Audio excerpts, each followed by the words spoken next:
죄가 세상 가운데 들어오면서 가장 먼저 일어난 변화는 다른 것이 아니었습니다. 하나님과 사람 사이에 분리되는 벽이 생기는 것이 가장 첫 번째 변화였었죠.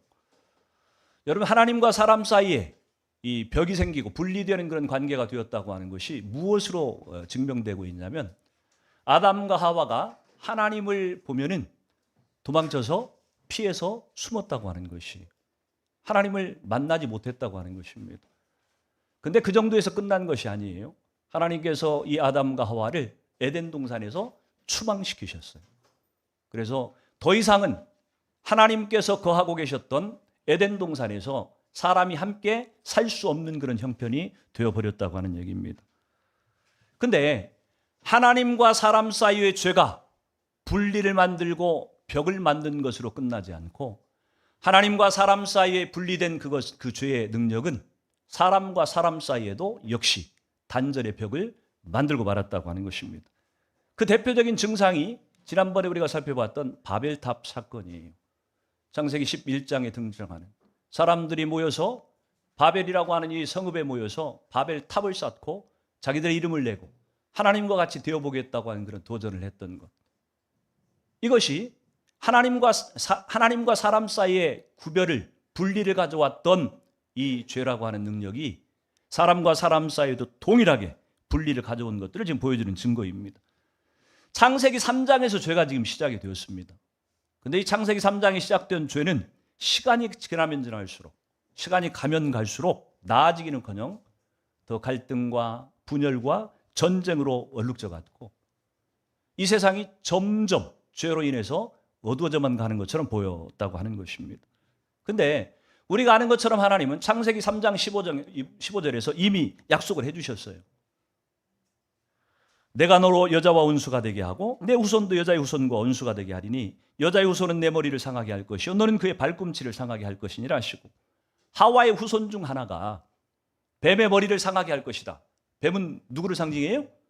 사단을 상징하는 것이고 마귀를 상징하는 것입니다.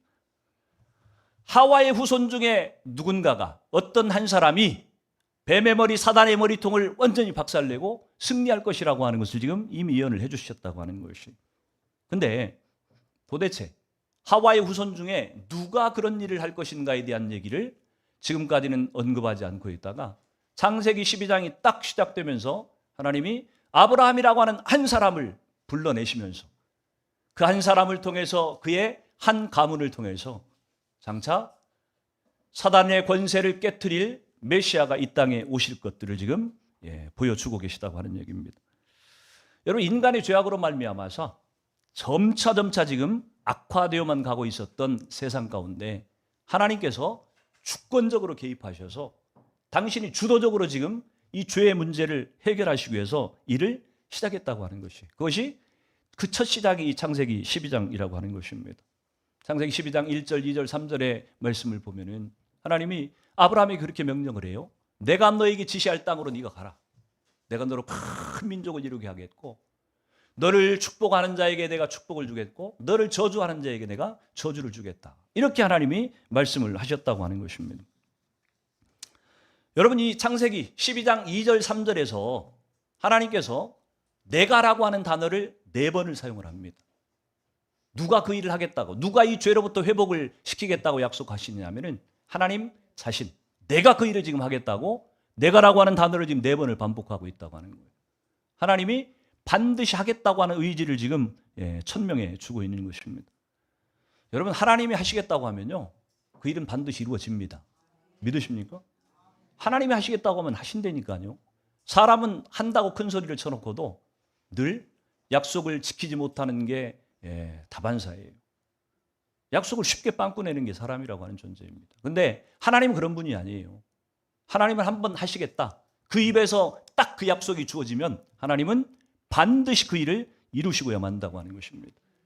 민수기 23장 19절에 보면 하나님은 인생이 아니시니 시건치 않으시고 인자가 아니시니 후회가 없으시도다.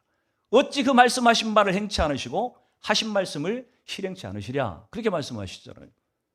하나님은 당신이 하시겠다고 약속한 것들을 한 번도 이루지 못한 적이 없어요. 전능하신 분이시기 때문에, 그리고 당신의 말에 책임을 지시는 분이시기 때문에 반드시 이루고야 마신다고 하는 얘기입니다.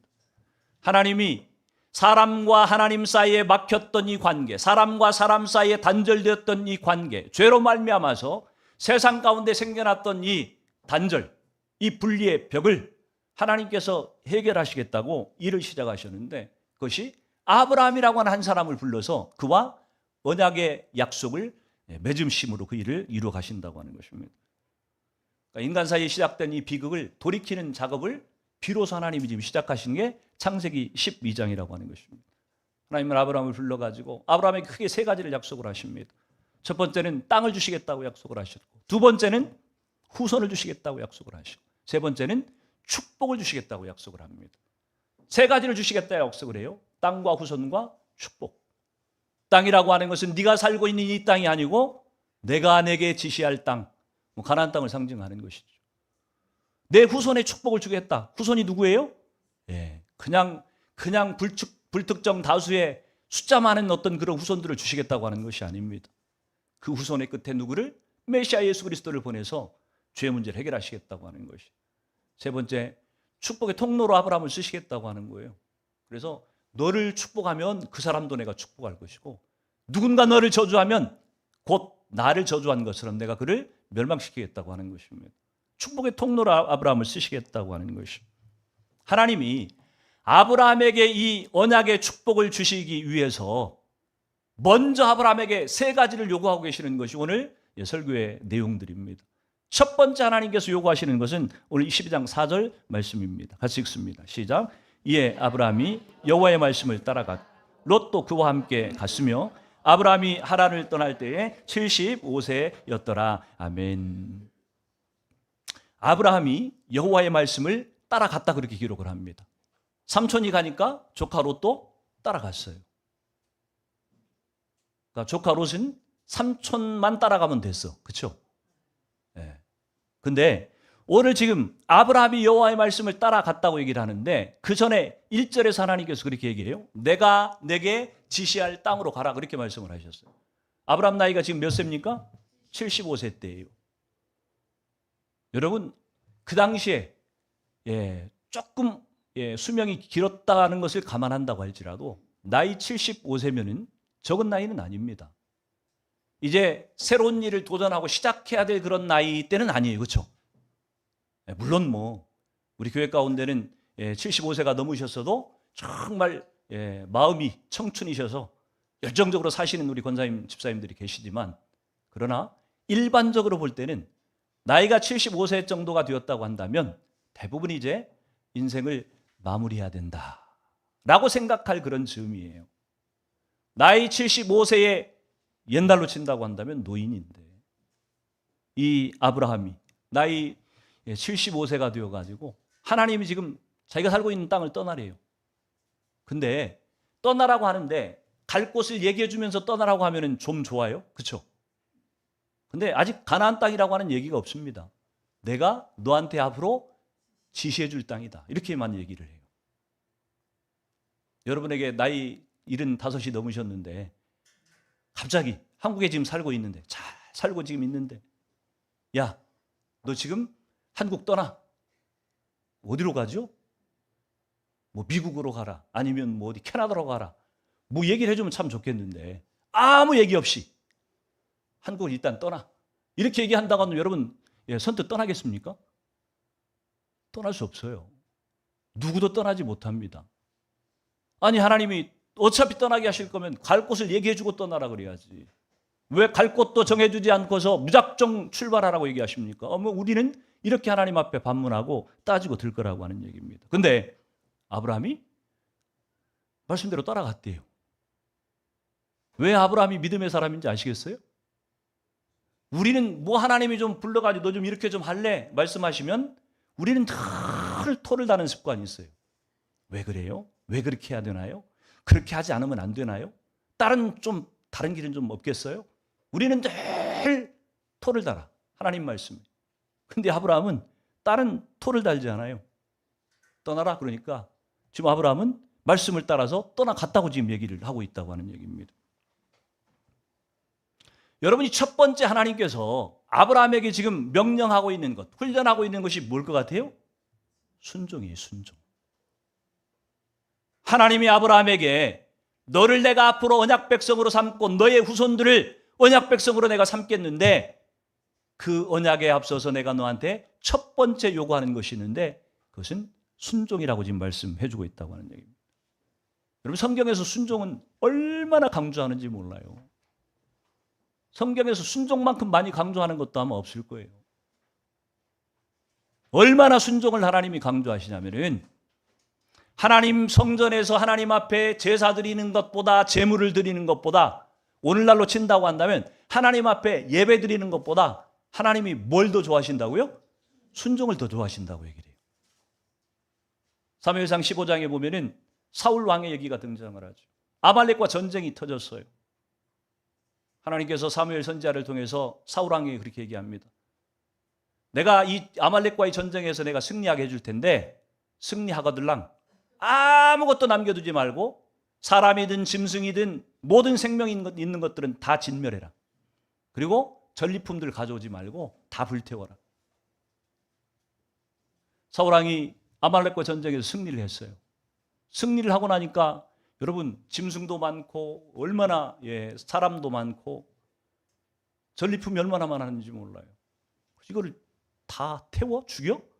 이 아까운 거를? 사울왕이 욕심이 생겼어요. 그래서 살려가지고 돌아옵니다. 전리품을 잔뜩 챙겨가지고 돌아왔어요. 사무엘이 사울왕을 향해서 책망을 합니다. 왜 당신은 하나님이 분명히 다 죽이라고 했는데 왜 살려왔습니까? 사울왕이 그렇게 변명을 해요. 하나님 앞에 제사를 드릴 때 쓰려고, 제물로 사용하려고 살려왔습니다. 이렇게 얘기를 해요. 그때 하신 말씀이에요. 하나님께서 사울왕에게 하셨던 말씀이에요. 순종이 제사보다 낫고 듣는 것이 순양의 기름보다 낫다. 네가 지금 나한테 제사하겠다고 하는데, 네가 지금 나한테 예배하겠다고 하는데 나는 네가 드리는 제사보다 예배보다도 내 말을 순종하는 것이 나는 더 기쁘다. 하나님이 지금 그렇게 말씀하고 있는 것이. 여러분, 사울왕에게만 순종이 필요한 것은 아니죠. 히브리서 5장 8절에서 9절 말씀을 같이 한번 읽어볼까요? 시작. 그가 아들이시면서도 받으신 고난으로 순종함을 배워서 온전하게 되셨은즉 자기에게 순종하는 모든 자에게 영원한 구원이 되시고 아멘. 그가 아들이시라도. 누구를 말씀하고 있습니까? 예수 그리스도를 얘기하고 있어요. 그가 아들이시라. 뭐를 통해서요? 받으신 고난을 통해서 뭘 배웠다고요? 순종을 배우셨대요. 죄가 없으신 예수님께서, 하나님의 아들이신 예수님께서 이 순종이라고 하는 것을 배우기 위해 가지고 뭘 하셨다 그러냐면은 고난을 받았다고 얘기를 하고 있어요. 예수님도 고난을 통해서 순종이라고 하는 이 완전한 것들을 훈련받았다고 지금 얘기를 하고 있어요. 만약에 예수님에게도 훈련이 없었다고 한다면 완전한 순종에 이르지 못했을 것이라고 지금 얘기하는 것일 수도 있는 거예요. 여러분, 하나님의 아들이신 예수님에게, 죄가 없으신 예수님에게 그분이 순종함을 완전히 체득하는 데는 고난이라고 하는 과정이 필요했다고 얘기하는데 왜요? 인간의 육신을 입고 있었기 때문에 그래요. 하물며 인간의 육신뿐만 아니라 육신 안에 잔뜩 죄를 가지고 있는 저와 여러분들이, 여러분들이 고난 없이 순종을 배울 수 있을 것 같아요? 불가능합니다. 하나님이 왜 저와 여러분의 삶에 그렇게 크고 작은 고난들을 자꾸 주시는 줄 아세요? 이것 때문에 그래요. 이것 때문에. 순종을 배우지 못하면, 하나님의 말씀에 전적으로 순종하지 못하면 우리는 하나님 우리 가운데 주시려고 하는 축복을 누릴 수가 없어요. 절대 받아 누릴 수가 없어요. 그러니까 하나님께서 우리한테 이 축복은 주시고 싶고, 그러니까 어떻게 해야 되겠어요? 순종을 훈련해야 될 거 아니에요. 근데 우리가 순종을 잘 안 하네? 어쩔 수 없이 회초리를 들고 어쩔 수 없이 우리를 향해서 꾸짖으시는 거예요. 고난을 주시는 거예요. 그래서 순종할 수 있도록. 여러분, 하나님의 말씀에 우리가 순종하면요, 축복은 볼 것도 없어요. 자동적으로 우리 가운데 주어지게 되어 있어요. 그게 하나님의 진리의 법칙입니다. 우리가 순종하지 않기 때문에 그런 것이에요. 저는 아브라함이 하나님을 향해서 보였던 이 순종의 훈련, 여러분에게도 예외가 아닐 텐데 다 잘 순종함으로 말미암아서 아브라함의 축복에 이르는 분들이 되기를 주님으로 축원합니다. 두 번째, 하나님께서 아브라함에게 언약에 앞서서 요구하고 명령한 것이 있었다고 한다면 오늘 2절 3절 말씀입니다. 같이 읽어봅니다. 시작. 아브라함이 이르되 주 여호와여 무엇을 내게 주시려 하시나이까? 나는 자식이 없사오니 나의 상속자는 이 다메섹 엘리에셀이니이다. 아브라함이 또 이르되 주께서 내게 씨를 주지 아니하셨으니 내 집에서 길린 자가 내 상속자가 될 것이니이다. 아멘. 75세 때 아브라함이 사례와 함께 부름을 받고 떠나갔어요. 출발했어요. 시간이 지금 많이 지났습니다. 아브라함과 사례가 꽤 나이가 지금 많이 먹었던 것 같아요. 75세 때부터 출발했으니까 훨씬 그보다 나이가 지금 더 들었을 거예요. 정확한 나이는 지금 아직 나와 있지 않지만. 창세기 12장에서 하나님께서 후손에 대한 축복을 주셨고, 그리고 15장에서 또 한 번 또 약속을 확인해 주셨어. 그런데도 불구하고 아브라함과 사라에게는 아직 자식이 없습니다. 아들이 없는 정도가 아니라 아직 자식 자체가 없어요. 사라는 아직 아기를 낳지 못했던 여인이에요. 여러분, 나이는 점점 먹어가는데 하나님이 후손을 주시겠다고 하는 말씀만 하실 뿐이지 지금 전혀 자식이 생길 기미가 보이지 않아요. 아브라함이 그런 생각을 했습니다. 이 상태로 가다가는 하나님께서 약속하셨던 이 후손에 대한 약속들이 이루어지지 않을 수도 있겠구나. 그래서 이러면 안 되지. 그래서 내가 하나님을 도와야 되겠다. 그래서 어떤 결정을 해요? 우리 집에서 키운 충직한 종 엘리에셀을 후계자로 삼아서. 굉장히 멋지지 않습니까? 얼마나 하나님의 마음을 잘 이해알아서 하나님이 혹시 능력이 안 되셔서 자식을 나한테 못 줄 수도 있는데 내가 이렇게라도 하나님을 도와야지 뭐 이렇게 생각했을지 모르겠지만 하나님께서는 단칼에 거절을 하세요. 네 몸에서 날 자가 네 상속자가 될 것이다. 하나님이 이렇게 얘기를 하세요. 엘리에셀을 깨끗이 거절을 하십니다. 근데 네 몸에서 날 자가 네 상속자가 될 것이다. 이렇게 하나님이 말씀하시니까 아브라함이 대뜸 그렇게 대답을 해요. 15장 6절을 같이 읽어봅니다. 시작. 아브라함이 여호와를 믿으니 여호와께서 이를 그의 의로 여기시고. 아멘. 우리 삶에도 그렇죠. 하나님이 A라고 하는 정답의 길을 알려주셨어. 근데 기다리다 보니까 내 삶에서 나타나는 현상들, 내 삶의 어떤 상황들은 정반대의 어떤 모습들이 나타나고 있어. 그리고 우리 가운데 혼돈이 생깁니다. 그리고 유혹이 생겨요. 이대로 있어도 되나? 이렇게 되면 하나님의 뜻이 안 이루어지는 것 아닌가? 불안한 마음이 생기고 우리의 마음이 흔들리게 되어 있다고 하는 얘기입니다. 근데 아브라함은 그런 유혹들, 그런 흔들림들을 딱 제껴놓고 하나님께서 네 몸에서 날 자가 네 상속자가 될 것이다. 그렇게 말씀하시는 것에 아브라함이 딱 순종했다고 하는 얘기입니다. 믿었다고 하는 얘기예요. 아브라함이 여호와를 믿으니 하나님께서 그를 그의 의로 여기셨다. 그렇게 얘기를 하고. 다른 군더더기가 없어요. 지금 보니까. 아브라함의 이 믿음이 얼마나 위대한 것인지를 갈라디아서에서 사도 바울이 그렇게 평하고 있어요. 갈라디아 3장 6절 7절에 보니까 아브라함이 하나님을 믿음에 그것을 그에게 의로 정하셨다함과 같으니라. 그런즉 믿음으로 말미암는 자들은 아브라함의 자손인 줄 알지어다. 아브라함이 하나님을 믿었던 요 사건을, 요 구절을 사도 바울이 근거로 해서 우리가 구원받고 하나님의 자녀되는 의로운 사람이 되어지는 근거를 이 아브라함의 믿음에서 찾았다고 지금 얘기를 하고 있는 것입니다. 하나님께서 아브라함이 하나님을 믿은 것을 두고 아브라함을 의롭다고 여기셨을 뿐만 아니라 믿음으로 하나님을 바라보는 자들을 다 아브라함의 후손이라고 그렇게 인정해 주겠다고 지금 얘기를 한 거예요. 그러니까 아브라함의 자손이다 그 얘기는 바꿔 얘기하면 무슨 이야기냐면은 하나님을 믿는 믿음이 있다고 하는 것을 얘기하는 거예요. 유대인들이 우리가 아브라함의 자손인데 혈통을 얘기했어요? 그들이 아브라함의 자손이었나요? 아니요. 하나님을 향한 믿음이 없는 사람들은요, 아브라함의 자손이 아니라니까요. 오늘 사도 바울이 얘기하기를 우리가 믿음으로 의롭게 되었다고 하는 것, 그것은 혈통으로 되어진 것이 아니라 믿음으로 말미암아서 하나님께서 자신에게 했던 말을 전적으로 믿은 그 믿음으로 말미암아서 하나님의 자녀가 되고 의롭게 되었다고 지금 얘기를 해주고 있는 것이, 이 믿음이 있는 자에게 하나님께서 언약식을 지금 행해 주십니다. 오늘 17절 보니까 해가 져서 누울 때에 연기 나는 화로가 보이며 타는 횃불이 쪼갠 고기 사이로 지나더라. 언약식을 지금 행합니다. 아브라함이 하나님을 믿으니까 네 몸에서 날 자가 네 후손, 이 상속자가 될 것이고 그 후손들이 창대하게 될 것이고 그 후손의 끝에 누가? 죄를 해결하실 메시아 예수 그리스도가 오실 것이다. 이 말씀을 하나님이 하셨을 때에 아브라함이 그것을 믿었더니 하나님께서 언약식을 지금 행하시는데, 내가 너한테 한 이 약속을 이렇게 지킬 것이라고 지금 확언해 주는 그런 장면이에요.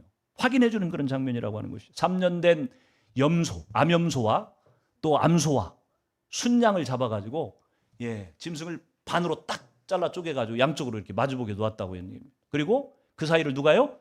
횃불이 지나가는 거예요. 횃불이. 횃불은 뭘 상징하는 겁니까? 하나님의 임재를 상징하는 거예요.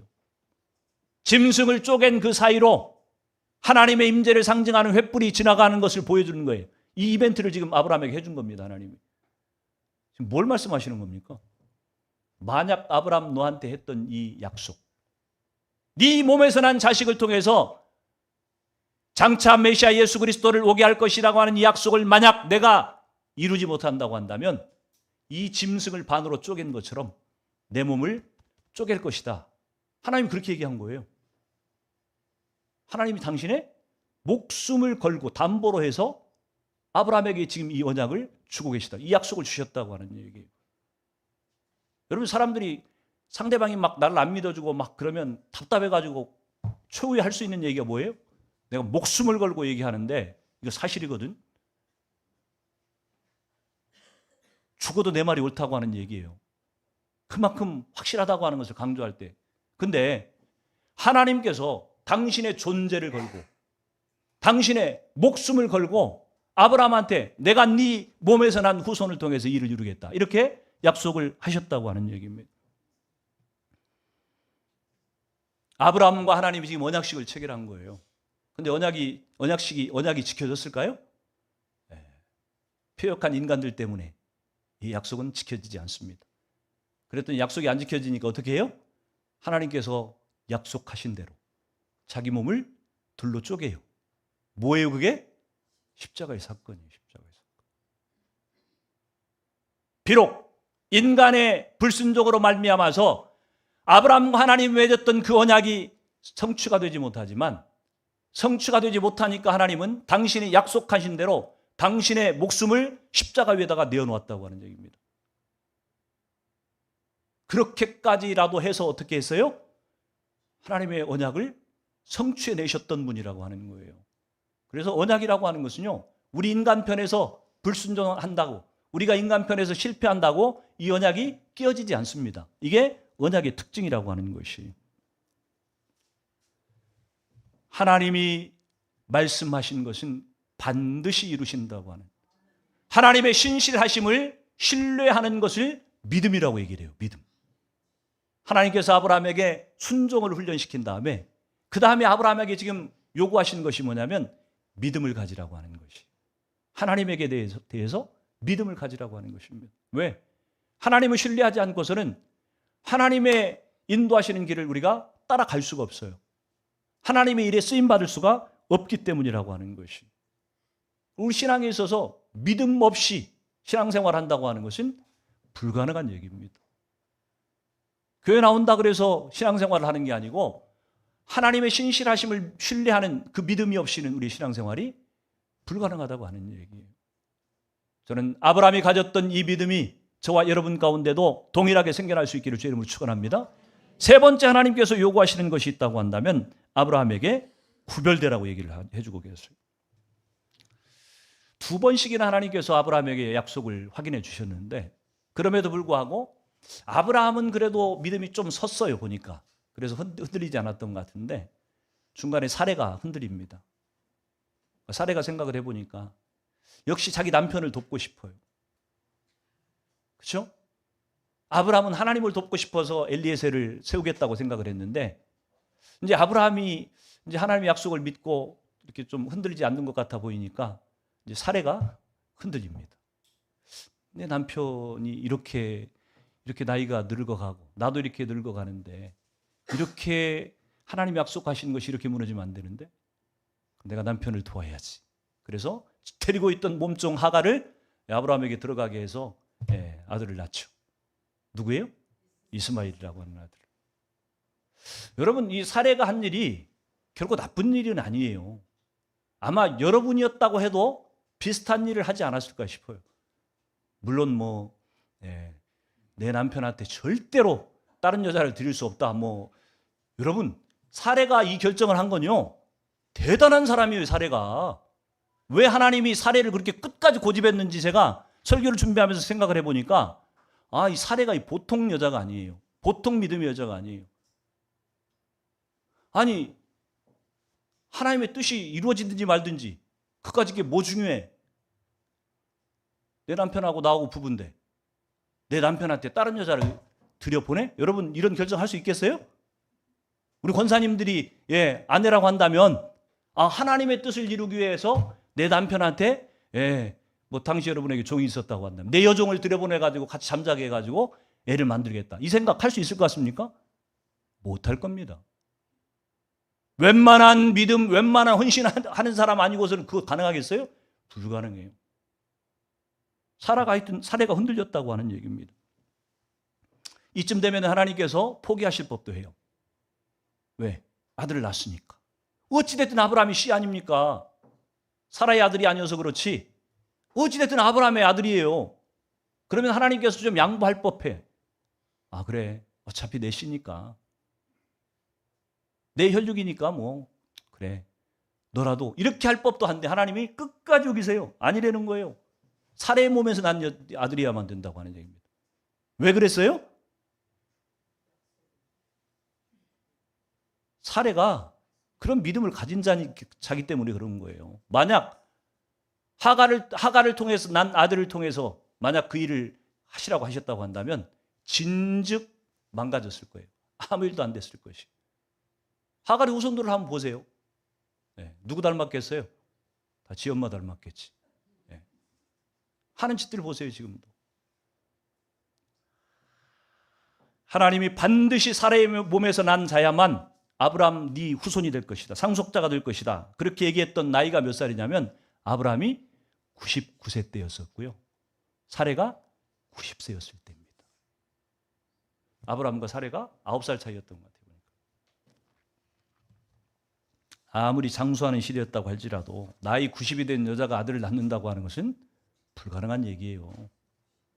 요즘 시대에 60 넘은 여자분이 혹시 아이 낳았다는 얘기 들어본 적 있어요? 없는 것 같아. 50대 초반에는 혹시 기적적으로 있을지 모르겠는데 60이 넘은 분이 아이를 낳는다고 하는 것은 불가능한 얘기입니다. 근데 왜 하나님께서 사례가 한 살이라도 젊었을 때 아들을 낳게 하셔야 되는데 왜 자꾸 나이가 들어가는데 왜 약속을 주시지 않고 자꾸 미루기만 하셨을까?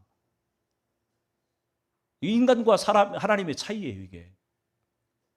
사람은요, 확률을 가지고 늘 판단하는 습관이 있어요. 그렇죠? 우리는 확률을 가지고 싸워요. 불완전한 인간의 한계입니다. 근데 하나님은 전능하신 분이세요.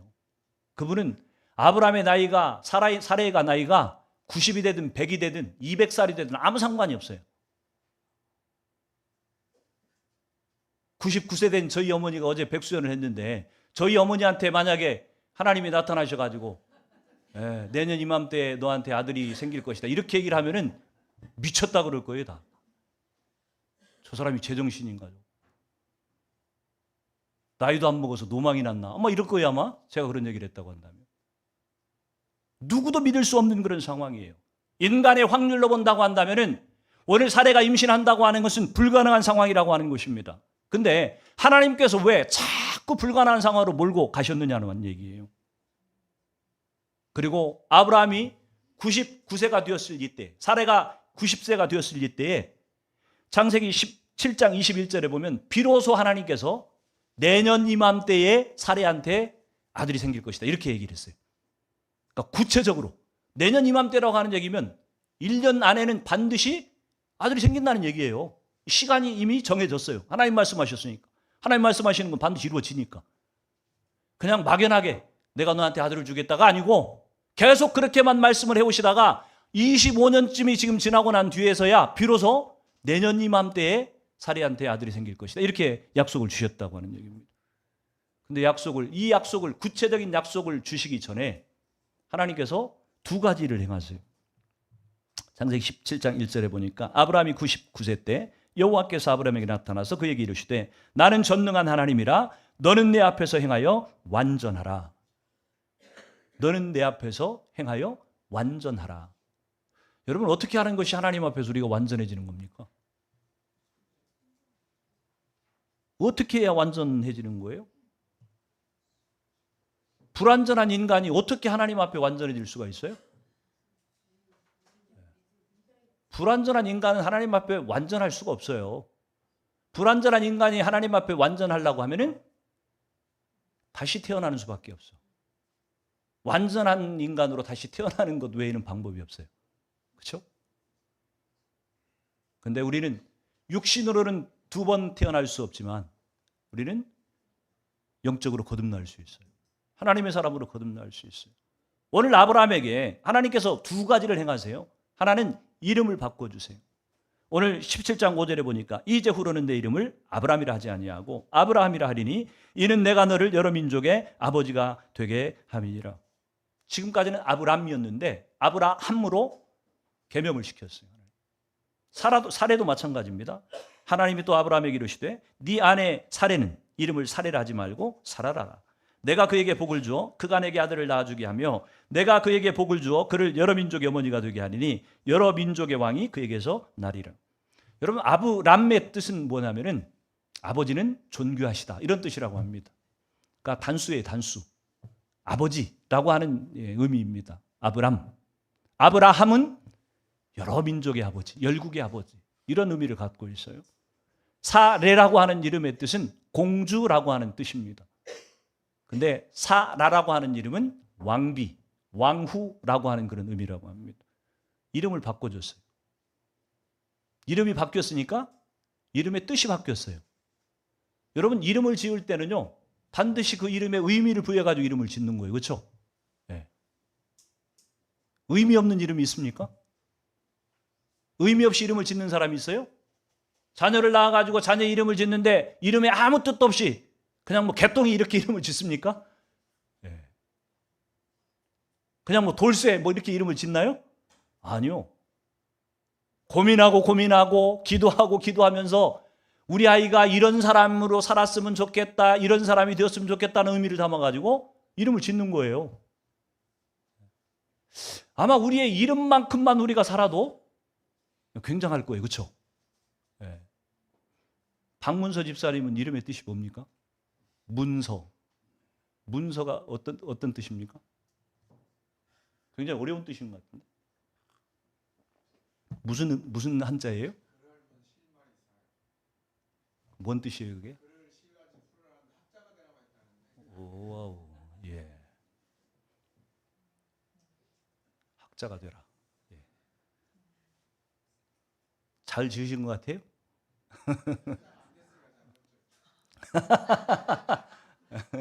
예. 성경대로 한다고 한다면 학자입니다. 왜냐하면 나의 입을 학자와 같이 되게 하셔서 하나님 말씀을 전케 하신다 그러잖아요. 복음을 전하는 분이니까 당연히 학자지. 이름이라고 하는 것은 분명히 의미가 있는 거예요. 의미를 담아서 이름을 짓는 것이. 하나님이 아브람과 사레의 이름을 바꾸셨다고 하는 얘기는 이제 이 이름의 뜻대로 너를 쓸 것이다. 너는 앞으로 이 이름의 뜻대로 살게 될 것이다. 라고 하는 것을 지금 확인시켜주는 하나님의 의지의 표현이라고 하는 얘기입니다. 이름을 바꾸고 난 다음에 또 한 가지를 행한 것이 17장 10절에 보니까 너희 중 남자는 다 할례를 받으라. 이것이 나와 너희와 너희 후손 사이에 지킬 내 언약이니라. 할례를 행하라고 하는 것입니다. 할례라고 하는 것은 남자의 포피를 잘라내는 그런 일이에요. 사람이 절대로 잊을 수 없도록 사람 몸에다가 흔적을 남기신 거예요, 하나님. 잊어버릴 수 없도록. 잊어버려도 할례를 생각하면 내가 하나님의 구별된 백성이구나 하는 것을 알 수 있도록 사람 몸에다 흔적을 새겨주는 거예요, 하나님이. 잊지 말라고 하는 것이에요. 영원토록 잊지 말라고 하는 것이에요. 할례를 행할 때마다, 할례한 것을 볼 때마다 뭘 생각하라고 하는 거예요? 너희는 나의 구별된, 선택된 백성이라고 하는 것을 기억하라고 하는 것이에요. 여러분, 우리 몸에 새긴 것이지만 그러나 할례는 육신적인 것은 아닙니다. 사도 바울이 이 할례의 의미를 설명을 하면서 로마서 2장 28절 29절에 보니까 그렇게 기록을 하고 있어요. 한번 읽어봅니다. 시작. 표면적 유대인이 유대인이 아니고 표면적 육신의 할례가 할례가 아니니라. 오직 이면적 유대인이 유대인이며 할례는 마음에 할지니 영에 있고 율법 조문에 있지 아니한 것이라. 아멘. 표면적 유대인이 유대인이 아니고 겉으로 보이는 혈통을 따르는 유대인이 유대인이 아니고 영으로, 마음으로 하나님을 믿고 거듭난 백성들이 진정한 유대인이고, 육신의 할례가 할례가 아니고 마음의 영의 할례를 받은 사람이 진짜 할례를 받은 것이다. 지금 이렇게 얘기를 하고 있는 겁니다. 그리스도인들의 거룩함이라고 하는 것이, 할례는 구별이에요. 구별. 세상과 우리를 구별했다고 하는 의미를 담고 있는 것이 할례라고 하는 것인데, 이 구별이라고 하는 것은, 거룩함이라고 하는 것은 그냥 육적인 거룩함을 넘어서서 우리의 내면의 영적인 거룩함이 더 중요하다고 하는 것을 우리에게 가르쳐주고 있는 것이. 이스라엘 백성들은요, 육신의 할례가 전부인 줄 알고 육신의 할례를 붙들고서 고집을 피우다가 망한 민족 유대인들이, 지금도 유대인들은 자기들이 할례받은 선택받은 백성이라고 지금도 착각을 하고 있는데 아니죠. 예수 그리스도의 보혈을 믿고 거듭나고 구원받은 사람들이 진짜 할례받은 사람들이고 진짜 유대인이라고 지금 얘기를 하고 있다고 하는 겁니다. 하나님 앞에서 완전하라. 어떻게 하는 것이 완전하는 거예요? 하나님께서 이름을 바꿔주시고 할례를 행하시고서 우리에게 이 완전하라고 하는 의미를 지금 우리 가운데 설명해 주고 계시는데, 완전한다고 하는 것은 우리의 행실을, 우리의 삶을 완벽하게 살아야 된다고 하는 것을 얘기하는 게 아니에요. 우리는 그럴 수 없다니까요. 불가능해요. 하나님께서 완전하라고 하는 의미는 구별되어 살라고 하는 것이에요. 세상과 다른 구별된 거룩한 백성으로 살아야만. 여러분, 하나님은 우리를 구원할 때 아까 그랬잖아요. 우리를 구원할 때 행위로 구원하는 것이 아니에요. 하나님의 은혜로 우리를 구원한 것이기 때문에 우리의 삶이 실수도 있고 연약함도 있을지라도, 그러나 우리가 하나님의 백성으로 구별되어서 살겠다고 선언하면, 그렇게 하나님 편에 선다고 한다면 하나님 우리를 거룩한 백성으로, 완전한 그런 백성으로 우리를 인정해 주시겠다고 하는 얘기입니다. 언약이라고 하는 게 뭘까요? 여러분, 요즘 젊은 친구들이 뭐 언약식 뭐 이런 표현을 쓰면서 마치 꼭 소꿉장난하는 애들이 뭐 이렇게 손가락 걸고 뭐 이러는 게 언약식이라고 여러분 생각하는데, 언약은 그런 개념이 아닙니다. 오늘 설교의 제목이 언약 대 계약이라고 하는 표현을 제가 썼어요. 언약이라고 하는 것은 상대방이 어떻게 하든 어떻게 되든 상관없이 나는 이 서약을 지키겠다고 하는 그 약속이 언약이라고 하는 거예요. 언약. 양자가 그렇게 동의하는 거예요. 상대방이 어떻게 하든 어떤 모습을 보이든 상관없이 나는 지금 약속한 것을 나는 지키겠습니다. 이게 언약이라고 하는 거예요. 여러분, 결혼식을 할 때 서약하죠? 결혼이 언약일까요? 계약일까요? 결혼이 계약입니까? 결혼을 계약이라고 생각하니까 자꾸 이혼을 하는 거예요. 결혼은 계약이 아니고 언약이에요. 그래서 결혼식 할 때 어떻게 합니까? 서약할 때 그렇게 얘기하잖아요. 슬플 때나 기쁠 때나, 잘 나갈 때나 못 나갈 때나, 아플 때나 병들 때나 나는 당신을 끝까지, 죽을 때까지 사랑하겠습니다. 이렇게 서약하잖아요. 혹시 그렇게 서약 안 하신 분 있어요? 요즘은 그렇게 서약 안 합니다. 그런 것들 다 빼버리고 지들 하고 싶은 얘기들을 주고받아. 그러니까 계약이에요, 계약. 그 이벤트를 하죠. 막 화려하게 막 비즈니스 무슨 계약하듯이 결혼식을 그렇게 한다니까요. 그러니까 어느 순간에 조금 수틀리면 당신 나한테 했던 약속대로 안 했잖아. 그러니까 우리 헤어져. 왜요? 계약이니까. 계약대로 이행을 안 했으니까 헤어져야지. 근데 결혼은 계약이 아니고 뭐라고요? 언약이라니까요, 언약. 아무리 시대가 바뀌어도 변해도 결혼은 언약이에요, 언약. 하나님께서 아브라함과 맺었던 언약, 하나님께서 저와 여러분과 맺었던 그 언약과 똑같은 개념의 언약이 결혼이라고 하는 거예요. 그래서 여러분, 결혼 함부로 생각하면 안 됩니다. 하나님께서 정말 우리에게 딱 한 번, 언약이라서 절대로 깨어질 수가 없는데 딱 한 경우에만은 하나님이 이렇게 눈 감아 주시는 것처럼 보이는 때가 있어요. 그게 뭐예요? 배우자가 간음을 행했을 때. 간음을 행한다고 하는 것은 육적인 간음, 영적인 간음을 다 포함합니다. 간음은. 근데 간음을 행했을 때는요, 바꿔 얘기하면 그 얘기예요. 간음을 행한다고 하는 얘기는 내 결혼 상대자로서 그 사람이 죽은 거나 똑같아요. 그렇죠? 이미 다른 사람에게 마음이 팔려버렸어. 내 사람이 아니잖아요, 이게. 영적으로 본다고 한다면. 그래서 그런 경우에는 안타깝지만 하나님께서 그냥 그래, 어쩔 수 없구나, 이렇게 이해해 주시는 것 같아요. 근데 나머지 경우에는 성격이 안 맞는다, 뭐 남편이 사업에 실패했다, 남편이 뭐 좀 실수를 했다, 그런다고 해가지고 함부로 우리가 헤어진다고 한다면 우리는 결혼을 언약이 아니라 계약으로 생각하는 것인 거예요. 하나님 앞에 잘못된 것입니다. 어찌됐든 하나님께서 저와 여러분과 맺은 것은 언약이라고 하는 것입니다. 우리는 하나님의 언약 백성이라고 표현을 하는 것이에요. 그런데 여러분이 하나님의 말씀대로 살아야만 천국에 데려가시겠지, 하나님을 만족시켜 드려야만 하나님이 내게 축복을 주시겠지. 여러분, 이 생각을 하는 것은 우리가 하나님과의 관계를 언약으로 여기는 것일까요? 아니면 계약으로 여기는 것일까요? 계약으로 여기는 것이. 또 이렇게 우리가 생각할 수도 있어요. 하나님, 나를 만약에 하나님이 성공하게 해주시기만 하면은 내가 주님의 이름을 마음껏 높이겠습니다. 하나님, 나를 이 질병에서 고쳐주시기만 하면 내 한 몸 불태워서 주님을 위해 헌신하겠습니다. 하나님, 나한테 이것만 해주신다고 한다면, 여러분, 이런 태도, 이런 신앙이 하나님과의 관계를 계약으로 보는 겁니까? 언약으로 보는 겁니까? 계약으로 보는 거예요. 그러면 내 병 안 낫게 해주면 하나님 떠나겠다는 얘기잖아요. 그렇죠? 나 사업 성공 안 하게 해주면은 하나님 버리고 도망치겠다고 하는 얘기예요. 이게 무슨 신앙이고 이게 무슨 언약 백성이에요? 그 사람은 언약 백성이 아닙니다. 하나님과 비즈니스하고 있는 사람들이에요. 우리는 하나님의 언약 백성이기 때문에 하나님이 나를 향해서 그렇게 대하시는 거예요. 네가 실수해도, 네가 넘어져도, 네가 때때로 불성실해도 그래도 너는 내 자식이고 구원받은 내 백성이기 때문에 나는 끝까지 간다. 끝까지 너를 책임진다. 이것이 언약 백성을 대하는 하나님의 태도예요. 그러면 우리도 하나님을 언약의 하나님으로, 내가 하나님 언약의 백성이라고 하는 진짜 믿는 사람들이라고 한다면 우리는 하나님을 향해서 어때야 되겠어요?